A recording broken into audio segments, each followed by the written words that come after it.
betul-betul tak ingat kepada Allah Subhanahu wa Ta'ala, maka hidup kita dimusnahkan oleh perkara-perkara yang melalaikan kita.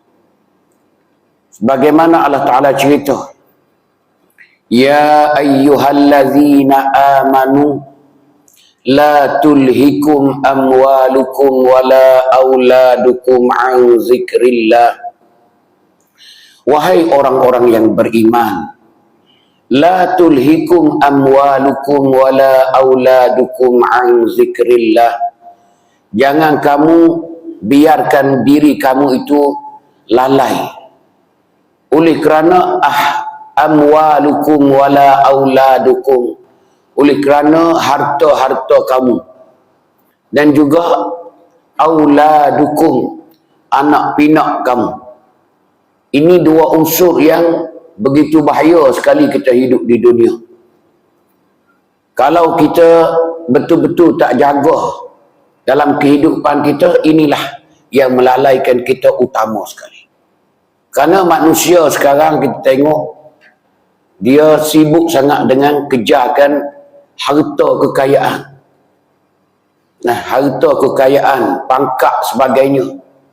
Pangkat itu adalah tangga-tangga, wasilah saja untuk nak dapatkan harta kekayaan.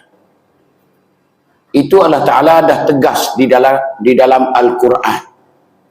La tulhikum, jangan kamu biarkan diri kamu itu sampai kamu lalai.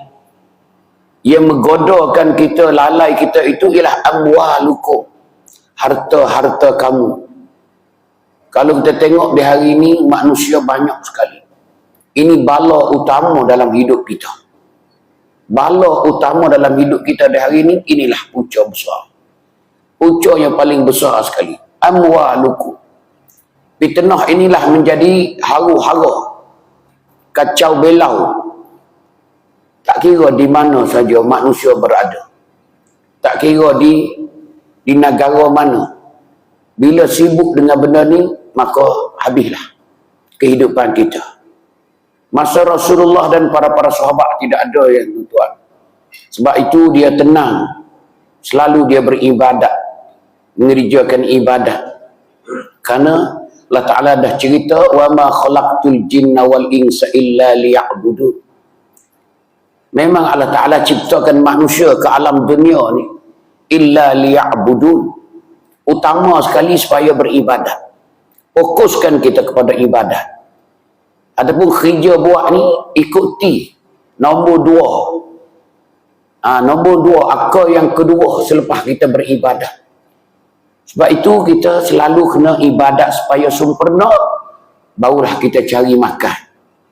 Barulah kita cari makan untuk hidup kita. Tetapi sekarang ni, cari makan tu utama dari ibadat. Ini silap kita yang kita hidup sekarang. Sebab tu kacau belau.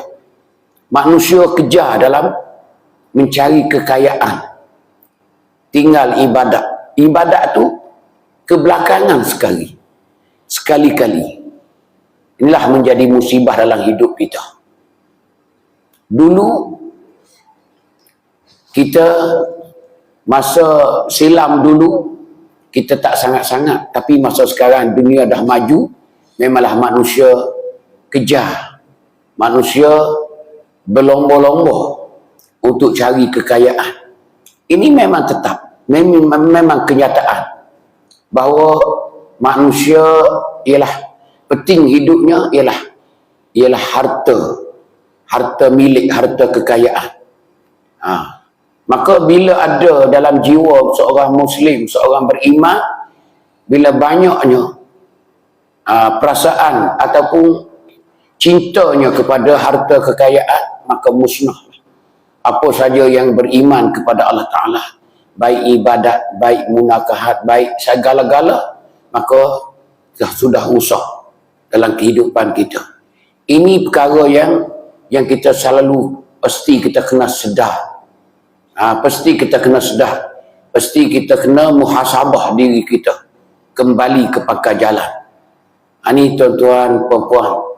Kita seorang Muslim, seorang Islam, seorang beriman, bertakwa penuh kepada Allah Ta'ala. Selalu Tuhan kata, ya ayyuhallazina amanu la tulhikum amwalukum wala auladukum an zikrillah. An zikrillah, sampai kita tinggal daripada mengingati Allah Subhanahu wa taala.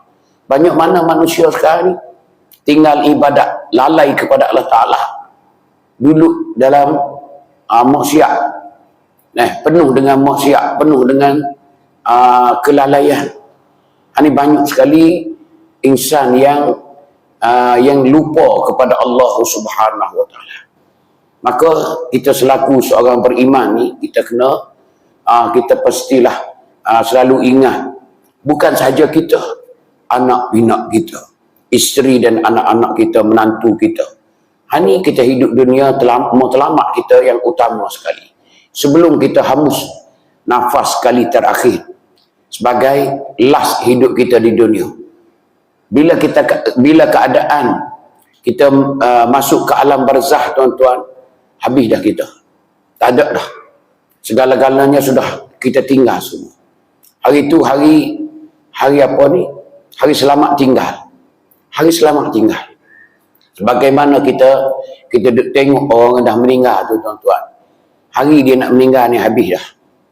Lalu kalau kita dapat dengar apa yang dia ucap hari dia meninggal tu, tuan-tuan, Allah, kita menangis. Di kampung kita menangis.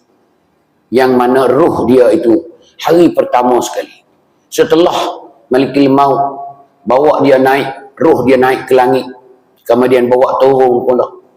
Di hari yang mayat dia tu ada dalam rumah dia tu, sebelum orang nak usung pada kubur tu, tuan-tuan, dia nak pergi tu, Allah, risau sekali dia. Dia tak nak pergi, dia kasih kepada rumah-rumah dia, dia kasih kepada ahli dia. Kalau kita dapat dengar rayuan dia, kalau kita dapat dengar kata-kata dia, Allah, kita menangis. Kita menangis. Begitulah keadaan orang mati di saat-saat dia nak meninggalkan ahli keluarga dia. Sebab tu Allah Ta'ala ada cerita banyak dalam Al-Quran, tuan-tuan. Tu. Kemudian kita hidup di dunia ni, memanglah orang yang tak sedar ni, dia tak sedar ni, maka tak habis lah. Sebab tu Allah Ta'ala dah cerita, alhaakumut takasur. Alhaakumut takasur. Melalaikan kamu itu kerana menghimpunkan harta kekayaan. Harta kekayaan. Itu melalaikan kita. Itu dikatakan harta kekayaan yang tidak ada hubungan dengan akhirat. Tetapi kalaulah harta kekayaan itu ada hubungan dengan akhirat, sebagai wasilah, itu tak dilarang. Tak dilarang. Tetapi kalau semata-mata kekayaan untuk kesenangan saja, itu memanglah dilaknat oleh Allah Subhanahu wa taala. Memang Tuhan kata, alhaakumut takasur, melalaikan kamu itu kerana menghimpunkan harta kekayaan. Hatta zurtumul maqabir. Itu nyata. Itu memang dah nyata. Hatta zurtumul maqabir. Orang ini bila dia akan sedar? Bila dia akan sedar?